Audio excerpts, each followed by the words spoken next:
Eve teasing এর অপরাধে গ্রামে বিচার সভার মধ্যমণিতে বসে আছি। সবাই রাগী চোখে আমার দিকে তাকিয়ে আছে। এর মধ্যে বিচারক শফিক সাহেব বলে উঠলেন, আজ আমার মতে কোনো সিদ্ধান্ত নিব না। ইফটিজিং এর শাস্তি কি হতে পারে তা আপনারা যারা বিচার সভায় উপস্থিত আছেন তারাই সিদ্ধান্ত নিবেন। কেননা রিদিতা আমার মেয়ে, আর ওই ছেলেটা আমার মেয়ের সঙ্গেই অসভ্যতামি করেছে।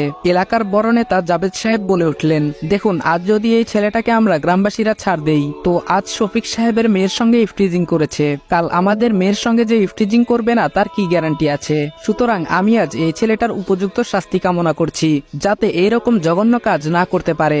বিচার সভার সবাই তার কথার সাথে একমত হয়ে গেল। তার আগে ইফটিজিং এর বিষয়টা পরিষ্কার করে ফেলি। শুনুন তাহলে, আমি রনি হাসান, এবার ইন্টার দ্বিতীয় বর্ষে পড়ছি, এবং যে মেয়ে আমার নামে নালিশ করেছে তার নাম রিদিতা, আমার ওই ক্লাসমেট। রিদিতার সঙ্গে আমার প্রায় 2 বছরের একতরফা ভালোবাসা ছিল। আমি ভালোবাসলেও রিদিতা আমাকে ভালোবাসতো না। আপনারা হয়তো ভাবছেন রিদিতা আমাকে ভালোবাসে না দেখে তার সঙ্গে ইফটিজিং করেছি। না, আমি ইফটিজিং করিনি। সত্য কথা বলতে রিদিতা যেমন ভদ্র তেমন সুন্দরী, যার দরুন কলেজের সব ছেলেদের ক্রাশ ছিল রিদিতা। এর মধ্যে আমিও ব্যতিক্রম হতে পারিনি। সবাই রিদিতাকে পছন্দ করলেও সাহস করে রিদিতাকে ভালোবাসার কথাটি কেউ বলতে পারেনি। কেননা রিদিতার বাবা রাজনৈতিক দলে ভালো ক্ষমতা সম্পন্ন ব্যক্তি। সে চাইলে একজনকে কোনো মিথ্যা মামলায় নিমিষে জেল অবধি পৌঁছাতে পারেন, কিন্তু মানুষ হিসেবে তিনি যথেষ্ট সৎ। একদিন আমার চাচাতো বোন তানিশাকে দিয়ে প্রপোজাল দিয়েছিলাম। রিদিতা উত্তরে একটা কথাই বলেছিল, বাবা মার পছন্দের ছেলেকে সে নিজের স্বামী হিসেবে মেনে নিবে, কিন্তু এই প্রেম ভালোবাসা তার বিশ্বাস নেই। তানিশার মাধ্যমে এসব কথা জানতে পেরেছিলাম সেদিন। এরপর থেকেই রিদিতাকে নিত্য নতুন ভাবে ইমপ্রেস করার চেষ্টা করি। রিদিতাও রেসপন্স দিতে লাগলো, কিন্তু সেটা অপ্রকাশিত ভাবে, মনের কোণে জায়গা হয়েছিল। কিন্তু হঠাৎ একদিন দুর্জয় এসে বলতে লাগলো, দেখ বন্ধু, তোকে ভালোভাবে বলছি, তুই রিদিতার জীবন থেকে সরে যা, নয়তো তার ফল ভালো হবে না। এই আমি বলে দিলাম। আমি বললাম, তুই কি আমাকে থ্রেট দিচ্ছিস?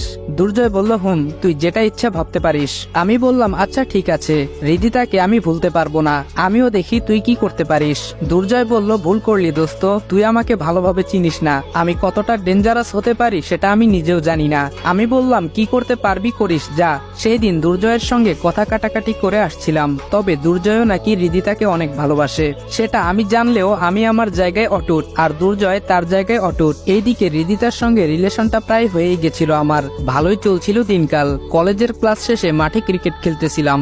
এমন সময় রিদিতা কান্না করে আমার সামনে দাঁড়িয়ে বলতে লাগলো, ছি রনি ছি, এই ছিল তোমার মনে? তোমাকে আমি ভালোবাসিনি ঠিকই, কিন্তু মানুষ হিসেবে তো ভালো ভেবেছিলাম।